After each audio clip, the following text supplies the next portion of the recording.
2007 সালের টি-20 বিশ্বকাপ এবং 2011 সালের একদিনের বিশ্বকাপের অন্যতম সেরা ক্রিকেটার যুবরাজ সিং।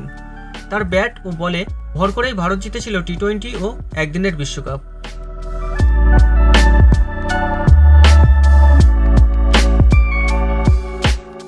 ক্রিকেট মাঠে ভারতের হয়ে প্রত্যাবর্তন ঘটেছিল 2000 সালে 3রা অক্টোবর। খেলেছিলেন সৌরভ গাঙ্গুলি, রাহুল দ্রাবিড়, মহেন্দ্র সিং ধোনির নেতৃত্বে। তাদের অধিনায়কত্বে খেলার অভিজ্ঞতাও রয়েছে প্রচুর। তবে তার মতে ভারতের সেরা অধিনায়ক কে?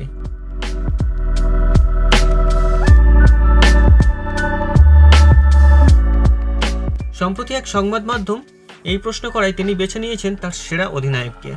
একটি সাক্ষাৎকারে যুবরাজকে সেরা অধিনায়ক বেছে নিতে বলা হয়।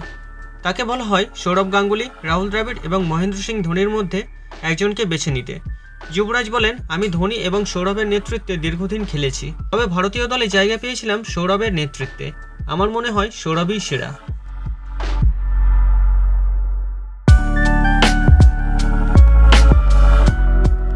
সালে অনূর্ধ্ব-19 বিশ্বকাপে সেরা ক্রিকেটার হয়েছিলেন যুবরাজ। 2000 সালে আইসিসি নকআউট ট্রফি অর্থাৎ চ্যাম্পিয়ন্স ট্রফিতে ভারতীয় দলের হয়ে সুযোগ পান তিনি। সৌরভের নেতৃত্বে সেই প্রতিযোগিতায় অভিষেক হয়েছিল যুবরাজের। প্রি কোয়ার্টার ফাইনালে ভারতের হয়ে কেনিয়ার বিরুদ্ধে খেলেছিলেন প্রথম ম্যাচ। যদিও সৌরভ গাঙ্গুলি ও রাহুল দ্রাবিড় মিলে ম্যাচটি ভারতকে জিতিয়ে দেওয়ায় প্রথম ম্যাচেই ব্যাট করার সুযোগ পাননি যুবরাজ সিং।